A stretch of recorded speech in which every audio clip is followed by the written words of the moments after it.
Good morning, Miss Marie Grace. Good morning, Mom. Okay, Miss Maria Grace, can you tell me about yourself?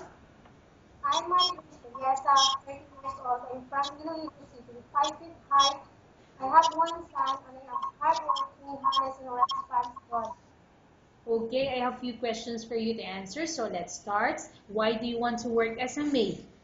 Because I want to earn money and to help my family, especially for my kids, for my son. Why you choose Malaysia when there is a lot of other country? Because Malaysia is a nice country and I feel safe there. How are you qualified for this job? Because I'm qualified because I have can do household work and I believe that I can do better. I can do better one, especially for the household work. Okay, may I know what is your education level is?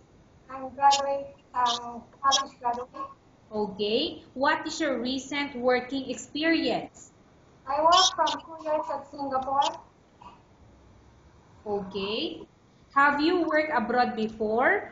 Yes, mom. Can you please tell me the place and how many years and months you work for? I worked for 2 years at Singapore at bookstore, Bugis, for 2 years. Okay, 2 years. Do you have experience of taking care of baby? Yes, mom. And whose baby you are taking care of? My own baby. What about elder or older people? Do you have experience? Yes, ma'am. In Singapore, the 91 years old, yes, me. Okay, so this one is the father of your employer in Singapore. Yes, ma'am. Okay. Do you have any other special skills? And my special skills is I like to cleaning, gardening, and cooking. Okay. Are you willing to learn new skills? Yes, ma'am. Are you willing to work with a family where the mother-in-law or any relatives stay together? Yes, ma'am. Currently, are you still working now? No. Do you know how to cook? Yes, ma'am. What sort of food can you cook? Chinese food and Filipino food. Okay, can you tell me the Filipino food that you can cook? I like Filipino food, adobo, ulang manok, at kari-kari. Okay. What about Chinese food that you can cook? I like to cook Chinese food, the chicken rice and the mixed vegetable and the soup.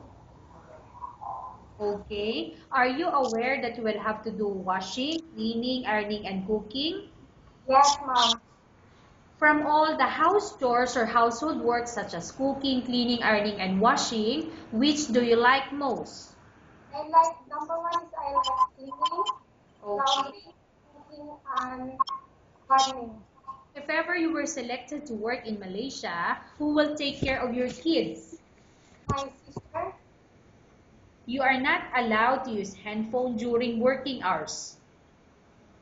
Yes, mom. You are only allowed to use handphone after you finish all the works and when going to bed.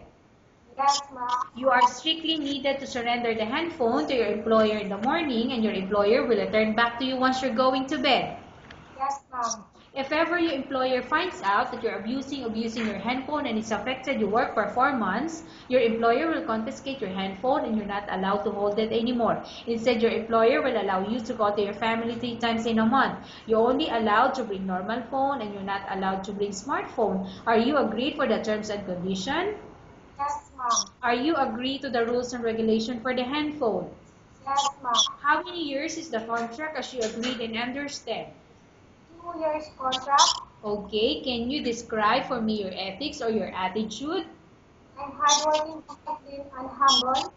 Okay, how can you assure to us that you will work hard in Malaysia? I assure you that I will do my best, and I promise that I will make my best I can. Okay, can you promise not to use the telephone without the permission of your employer? Yes, mom. Can you promise not to put on makeup but to dress properly while work? Yes, mom. Can you promise not to invite friends and relatives without the consent of your employer? Yes, mom. Can you promise not to ask for advance salary from your employer under any circumstances? Yes, ma'am. Do you really understand of the rules and regulation of the agency? Yes, ma'am. Do you pay any placement fee for you to come to Malaysia to work as a maid? No, ma'am. Do you have any history of sickness, example breast cancer or any other illness? No, ma'am. Do you suffer from any skin diseases, allergy or physical defect? No, ma'am. Have you suffered from any serious illness? No, ma'am. Do you smoke? No, ma'am.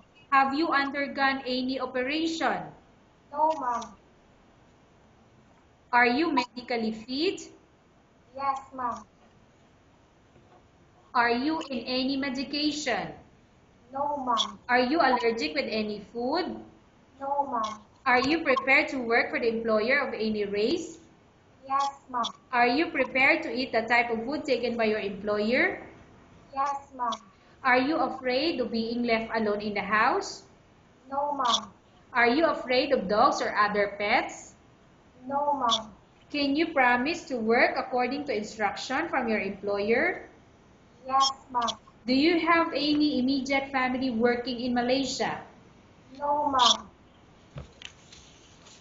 Okay, Miss Maria Grace, we have finished our question section. Let's go to case study. I have a case study for you and I want you to answer me truthfully. Upon arrival in Malaysia within 6 months, if ever any of your family members pass away, what will you do? Will you continue to work till finish your contract or you will go back? I will finish my 2 years contract. I will send only money for my family so that I can help them, especially financial. Okay, tell us about yourself and why do you want to work in Malaysia as domestic helper? I'm Mary Grace Valiasa. I choose to work in Malaysia as domestic helper because I want to help my family and I am capable to work as domestic because I'm hardworking, honest and humble, and I'm willing to learn everything that what wants to teach me now. Okay, Miss Maria Grace, what do you want to tell to your employer who watching your video?